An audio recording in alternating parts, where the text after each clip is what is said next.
الشيطان الرجيم بسم الله الرحمن الرحيم وتوكل على العزيز الرحيم الذي يراك حين تقوم وتقلبك في الساجدين صدق الله مولانا العظيم مولاي صل وسلم دائما أبدا على حبيبك خير الخلق كلهم محمد سيد الكونين والثقلين والفريقين من عرب ومن عجم هو الحبيب الذي ترجى شفاعته لكل هول من الأهوال مقتحم يا رب بالمصطفى بلغ مقاصدنا واغفر لنا ما مضى يا واسع الكرم اللهم صل على سيدنا ومولانا محمد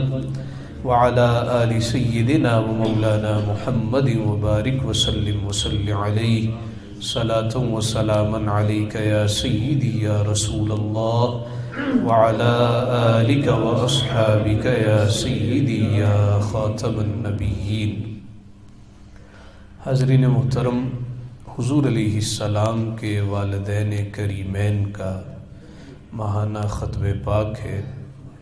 حضور کے والدین کی فضیلت کے لیے اتنا ہی کافی ہے کہ وہ حضور کے والدین ہیں. حضور کی امت ساری امتوں سے افضل اس لیے ہے کہ مصطفیٰ کی امت. حضور کی آل پاک ہر آل سے اس لیے افضل ہے کہ مصطفیٰ کی آل ہے. حضور علیہ السلام سے منسلک ہر شے عرش سے بھی افضل اس لیے ہے کہ مصطفیٰ سے منسلک. اہل سنت کا متفقہ طور پہ عقیدہ ہے عرش الہی سے بھی افضل وہ مٹی ہے جو سرکار دو عالم کے جسم مبارک کو لگی ہے. تو حضور سے نسبت کسی مٹی کی ہو جائے وہ عرش الہی سے بھی افضل ہے. تصور کریں مصطفیٰ کے والدین کا. حضور کے والدین کی اتنی فضیلت ہی کافی اور وافی ہے کہ مصطفیٰ کے والدین ہیں. فقہائے کرام نے لکھا ہے کہ ماں کی بیٹے پر حرمت اور بیٹے کی ماں پر حرمت اس وجہ سے ہے کہ دونوں میں جزئیت پائی جاتی. ایک دوسرے کا جز ہے، باز ہے. باپ کی بیٹے پر حرمت، بیٹے کی باپ پر حرمت اس وجہ سے ہے کہ دونوں میں جزئیت پائی جاتی. کہ بیٹا یہ باپ کا جز ہوتا، اس کا کل نہیں ہوتا. جب جز کی اتنی اہمیت ہے تو کل کی شان کا اندازہ کون لگا سکتا. روایات میں آتا ہے جناب یونس علیہ السلام مچھلی کے پیٹ میں 40 دن رہے. وَظَنُّونِ ذَهَبَ مُغَاضِبًا فَظَنَّ أَن لَّن نَّقْدِرَ عَلَيْهِ فَنَادَىٰ فِي الظُّلُمَاتِ أَن لَّا إِلَٰهَ إِلَّا أَنتَ سُبْحَانَكَ إِنِّي كُنتُ مِنَ الظَّالِمِينَ. تسبیح پڑھتے رہے، پاک پروردگار معاف کر دے، مولا بے شک میں جان پہ ظلم کرنے والوں میں سے ہو گیا تھا، مولا تو رحم کرنے والا رحم کر دے. 40 دن جناب یونس علیہ السلام مچھلی کے پیٹ میں رہے. مفسرین کرام نے لکھا ہے وہ مچھلی جنت میں جائے گی. جس مچھلی کے پیٹ میں اللہ کے ایک نبی 40 دن تک رہیں وہ تو جنت میں جائے. جس ماں کے پیٹ میں 9 مہینے سید الانبیاء رہے اس کا جنت میں عالم کیا ہوگا، اس کا جنت میں رتبہ کیسا ہوگا. یہ لوگ آج عجیب و غریب باتیں کرتے نظر آتے ہیں. نہیں جی، والدین مسلمان نہیں تھے. اس کی وجہ صحیح مسلم کی روایت بیان کرتے ہیں. اب دیکھیے سوچنے کا انداز ہوتا ہے. آپ کسی کے سامنے پانی کا گلاس رکھیں، اس میں آدھا پانی ہو تو سوچنے والے 2 طرح کے ہوتے ہیں. بعض ہوتے ہیں پوزیٹیو تھنکرز، وہ مثبت سوچتے ہیں. ان سے پوچھے بھئی اس میں کیا ہے، وہ کہیں گے آدھا گلاس پانی ہے. بعض لوگ وہ نیگیٹیوٹی لیے ہوئے ہوتے ہیں، ان کی ہر فکر اور ہر سوچ منفی ہوتی ہے. ان سے کہیں اس میں کیا ہے، وہ کہیں گے تو آدھا خالی ہے. اور اللہ کے بندے تجھے آدھا بھرا نظر نہیں آ رہا؟ تو مکھی کی طرح صرف نقصی تلاش کرتا ہے، نہ یہاں پہ پھوڑا ہے یہاں پہ بیٹھ گیا، سارا بدن سلامت ہے، تجھے وہ نظر نہیں آیا. ایک بندے میں 99 خوبیاں ہوں تو وہ آدمی جس کی صفت مکھی جیسی ہوتی ہے وہ کہتا ہے نہیں 99 چھوڑو، اس میں ایک برائی پائی جاتی ہے، اس کو پکڑ لیتا ہے، اس کو پکڑ لیتا. اب دیکھیے صحیح مسلم کی ایک روایت ہے، حضور علیہ السلام نے ارشاد فرمایا میں نے اللہ رب العزت سے اجازت چاہی اپنی والدہ کی قبر پہ کھڑا ہو کے استغفار کر لوں، تو اجازت مل گئی کہ کھڑے تو ہونا ہے مگر استغفار نہیں کرنا. تو جس سے منفی سوچ والوں نے، نیگیٹو تھنکرز نے، جن کی سوچ منفی ہوتی ہے، یہ کہنا شروع کر دیا دیکھیں جی حضور کی والدہ کے لیے استغفار کی اجازت نہیں ملی. ہم کہتے ہیں اللہ نے حضور کی والدہ کی قبر پہ کھڑے ہونے کی تو اجازت عطا فرمائی ہے، اور اگر مشرکہ ہوتی تو مشرک کی قبر پہ کھڑے ہونا بھی منع ہے. اللہ پاک نے فرمایا لا تصلی علی احد منہم مات ابدا ولا تقم علی قبری. اے محبوب یہ منافق مشرک ان کی قبروں پہ کھڑے بھی نہیں ہونا، ان کا جنازہ بھی نہیں پڑھنا. حضور کی والدہ نعوذ باللہ نعوذ باللہ نعوذ باللہ مشرکہ ہوتی تو کھڑے ہونے کی اجازت کیوں ملتی؟ صحیح مسلم کی روایت ہے کھڑے ہونے کی اجازت ملی. تو پھر اگلا اعتراض پیدا ہوتا ہے کہ حضور کو فرمایا کھڑے تو ہو جاؤ، ساتھ ہی فرمایا استغفار نہیں کرنا. لوگوں نے کہا دیکھے نا مسلمان ہوتی، موحدہ ہوتی تو استغفار کی اجازت مل جاتی. ہم کہتے ہیں استغفار تو اس کے لیے کیا جاتا ہے جو گناہگار ہو. فرمانے کا مقصد یہ ہے محبوب استغفار نہیں کرنا، ایسے نہ ہو لوگ کہیں کہ زمانہ جاہلیت میں گناہ کرتی رہی ہے. تمہاری ماں تو خدا کی قسم ہم جتنے بیٹھے، ہمارے آبا و اجداد، ہمارے خاندان کے جتنے لوگ ہیں، ہماری مائیں ساری کی ساری سیدہ آمنہ کے قدموں کے صدقے جنت میں جائیں گی. ہمارا تو عقیدہ کہ حضور کی ماں کے قدموں کے سائے تلے یہ ساری کی ساری جنت الفردوس میں جائے گی. تو یہ کہنا کہ محبوب استغفار نہیں کرنی، اس کا محبت والا معنی ہے. محبت والا معنی کیا ہے؟ محبوب استغفار کرو گے تو وہ جن کے دلوں میں مرض ہے، جن کی سوچ بیمار ہے، وہ کہیں گے دیکھیں نا گناہگار تھی تو استغفار کیا جا رہا ہے. اور اگر نعوذ باللہ مشرکہ ہوتی تو قبر پہ کھڑے ہونے کی اجازت بھی نہ ملتی. اس کی ایک مثال دیکھیے، فقہ احناف نے کہا، امام ابو حنیفہ رحمۃ اللہ تعالی علیہ کہتے ہیں کہ 4 رکعت والی نماز ہو 2 کے بعد عبدہ و رسولہ تک پڑھنا. اگر کسی نے اللہم صلی علی محمد درود ابراہیمی کا ایک صیغہ مکمل کر دیا، آخر میں سجدہ سہو کرے گا. لوگ ابو حنیفہ رحمۃ اللہ تعالی علیہ کے پاس آئے اور آ کے عرض گزار ہوئے جناب ایک آدمی درود پڑھ رہا ہے، آپ جرمانہ ڈال رہے ہیں. سجدہ سہو کیوں ہوتا ہے؟ جرمانہ ہی ہے نا، نماز صحیح نہیں ہوئی، واجب چھوٹ گیا ہے، فرض میں تاخیر ہے، اس وجہ سے سجدہ سہو. تو جناب آپ امام اعظم ہیں، ابو حنیفہ، آپ کہہ رہے ہیں اگر کوئی اللہم صلی علی محمد پڑھ دے تو آخر میں سجدہ سہو کرے. یہ تو محبت والی بات نہیں ہے. فرمایا تو سمجھا ہی نہیں ہے. اللہم صلی علی محمد درود پڑھنے کی وجہ سے سجدہ سہو نہیں ہے، بھول کے درود پڑھ رہا ہے اس وجہ سے سجدہ سہو ہے. اس کی ہمت کیسے ہوئی بھول کے درود پڑھے؟ اس کو تو چاہیے وضو کرے، مصلی پہ بیٹھے، گنبد خضرا کا تصور سامنے رکھے، آنکھوں سے اشک بہائے، پھر کہے الصلاۃ والسلام علیک یا رسول اللہ. بھی سوچنے کا انداز بھی تو بدلو نا.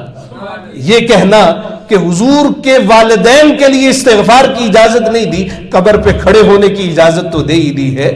اور حضور جس کی قبر پہ کھڑے ہو جائیں، آقا علیہ الصلوۃ والسلام کے ایک بڑے پیارے صحابی جناب سعد کا انتقال ہوا. آقا علیہ السلام قبر پہ کھڑے ہو گئے، تکبیر پڑھی، تحلیل کیا، اللہ کی حمد و ثنا کی. صحابہ عرض کرنے لگے یا رسول اللہ آج آپ نے ہمارے بھائی کی قبر پہ کیا کیا؟ حضور نے فرمایا قبر اپنی عادت کے مطابق اس پہ تنگ ہو رہی تھی، قبر کی عادت ہے وہ تنگ ہوتی ہے. حضور نے فرمایا مومن پہ ایسے تنگ ہوتی ہے، اس کو ایسے دباتی ہے جیسے ماں محبت سے بیٹے کو دباتی، اور کافر منافق پہ ایسے تنگ ہوتی ہے ایک طرف کی پسلیاں دوسری طرف کی پسلیوں میں پیوست ہو جاتی. حضور نے فرمایا قبر اپنی عادت کے مطابق میرے اس پیارے صحابی پر تنگ ہو رہی تھی. قبر اس کو نہیں جانتی تھی، میں جانتا تھا. اس کی تدفین ہوئی، میں قبر پہ کھڑا ہو گیا، تکبیر پڑی، تحلیل کی، تسبیح کی، اللہ نے اس کی قبر کو تا حد نظر تک کشادہ کر دیا. حضور کھڑے ہو جائیں، ایک عام صحابی کی قبر پہ کھڑے ہو جائیں، اللہ قبر جنت کا باغ بنا دے. اپنی ماں کی قبر پہ کھڑے ہو تو تصور کرے اللہ کیسی جنتیں عطا کرتا ہوگا. آیت کریمہ پڑھی، اللہ نے فرمایا وتوکل علی العزیز الرحیم، بے حد رحم کرنے والا غالب پروردگار پہ بھروسہ رکھو. الذی یراک حین تقوم، محبوب وہ اس وقت بھی آپ کو دیکھتا ہے جب آپ حالت قیام میں ہوتے. وتقلبک فی الساجدین، سجدہ کرنے والوں میں آپ کے پلٹنے کو بھی دیکھتا. اس کی روایت معالم التنزیل میں ہے. جناب مقاتل کہتے ہیں اس آیت کی تفسیر کے تحت کہ اللہ حضور کو اس وقت بھی دیکھتا ہے جب آپ اکیلے نماز پڑھ رہے ہوتے، اور اللہ مصطفیٰ کو اس وقت بھی دیکھ رہا ہوتا ہے جب جماعت کے ساتھ نماز پڑھ رہے ہوتے. جناب مجاہد کہتے ہیں اس آیت کی تفسیر میں کہ اس آیت کا معنی اور مطلب یہ ہے کہ حضور علیہ السلام صرف سامنے ہی نہیں دیکھتے، حضور پیچھے بھی دیکھتے ہیں. اور محبوب جب نمازیوں کو دیکھ رہے ہوتے ہیں، میرا مولا اس وقت بھی مصطفیٰ کو دیکھ رہا ہوتا. جناب ضحاک کہتے ہیں اس آیت کی تفسیر میں اس آیت کا معنی اور مفہوم یہ ہے کہ محبوب جب تم بستر سے کھڑے ہوتے ہو اس وقت بھی مولا دیکھ رہا ہوتا ہے، جب نماز سے کھڑے ہوتے ہو اس وقت بھی مولا دیکھ رہا ہوتا. وَتَقَلُّبَكَ فِي السَّاجِدِينَ، اس آیت کی تفسیر میں بیان کیا جاتا ہے کہ ساجدین سے مراد انبیاء کرام ہیں. ساجدین سجدہ کرنے والوں سے مراد انبیاء کی جماعت ہے. تفسیر امام ابن حاتم میں ہے کہ حضرت ابن عباس رضی اللہ تعالیٰ عنہما آپ بیان کرتے ہیں وَتَقَلُّبَكَ فِي السَّاجِدِينَ کا معنی یہ ہے کہ حضور علیہ السلام جب ایک نبی کی پشت سے رحم میں جاتے پھر کسی نبی کی پشت میں آتے تو حضور کے نور کو بدلنا یہ میرا مولا دیکھ رہا تھا.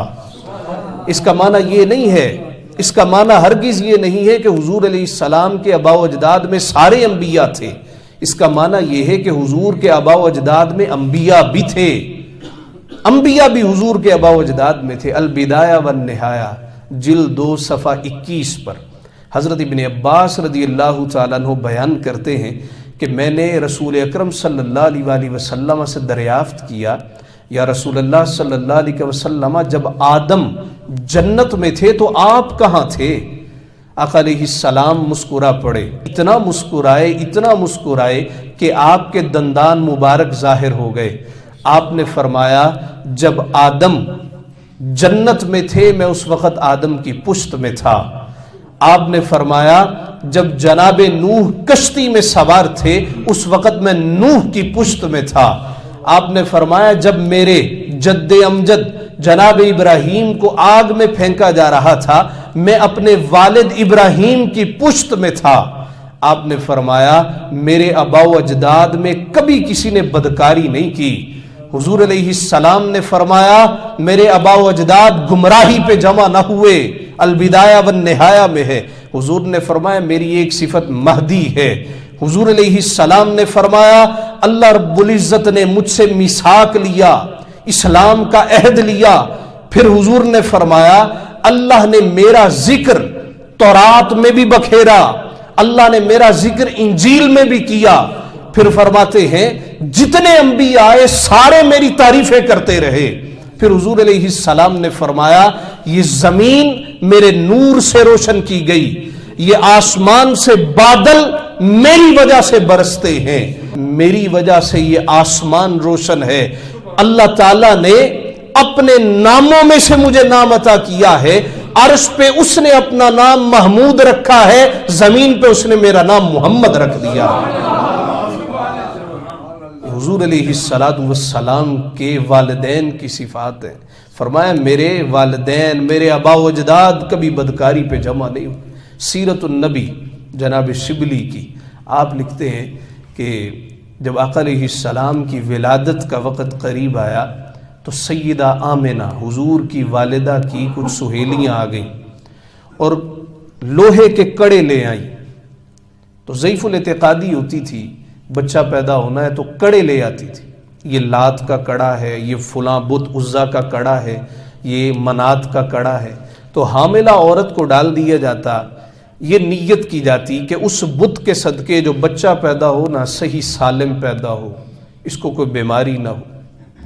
آقا علیہ السلام کے والد گرامی تو آپ کی ولادت سے پہلے پردہ کر گئے تھے، تو حضور علیہ السلام اپنے والد کی نشانی تھے، تو سیدہ آمنہ طیبہ طاہرہ کی ایکسٹرا کیئر کی جاتی تھی، حضور کا زیادہ خیال کیا جاتا تھا کہ والد صاحب تو چلے گئے، یہ آخری نشانی۔ اور لوگ یہ بھی کہتے ہیں کہ نعوذ باللہ حضور علیہ السلام غریب تھے، وہ حلیمہ سعدیہ نے دیکھا کہ بھئی بچہ اور کوئی نہیں ہے، یہ ایک یتیم ہے، اسی کو لے چلیں۔ یہ کس کو کہہ رہے ہیں؟ نعوذ باللہ حضور کو۔ اور جبکہ ہر سیرت کی کتاب میں ہے مصطفیٰ کریم علیہ السلام کے دادا جناب عبد المطلب کے اتنے اونٹ تھے، یمن سے بادشاہ ان اونٹوں کو پکڑنے کے لیے آیا تھا۔ ایک اونٹ اگر آپ خریدنے چلے جائیں تو 1.5-2 لاکھ کا اونٹ ملتا، تو حضور کے دادا جناب عبد المطلب کے اتنے اونٹ تھے کہ بادشاہ کو فوجیں بھیجنے پڑی کہ بھئی اونٹ جا کے پکڑ کے لاؤ۔ جس کا دادا اتنا امیر ہے کو تصور کر سکتا ہے اس کا پوتا غریب ہو؟ لوگ کہتے ہیں جی جدی پشتی امیر آدمی ہے، اور دادا اتنا امیر ہے کہ اس کا اونٹ عام بندہ پکڑ ہی نہیں سکتا، 2-4-10 لوگوں کے بس کی بات ہی نہیں ہے۔ اتنے اونٹ ہیں، اتنا امیر ہے، یمن سے بادشاہ آتا ہے کہ بھئی عبد المطلب کے اونٹ کو جا کے پکڑا جائے۔ اتنے اونٹوں کا مالک ہے اور کہتے ہیں جی پوتا غریب تھا۔ حلیمہ سعدیہ کو بچہ کوئی نہیں ملا، اس نے کہا جی غریب بچہ ہے۔ نہیں، حلیمہ سعدیہ کا مقدر تھا کہ حضور علیہ السلام نے حلیمہ سعدیہ کا گھر پسند کر لیا تھا۔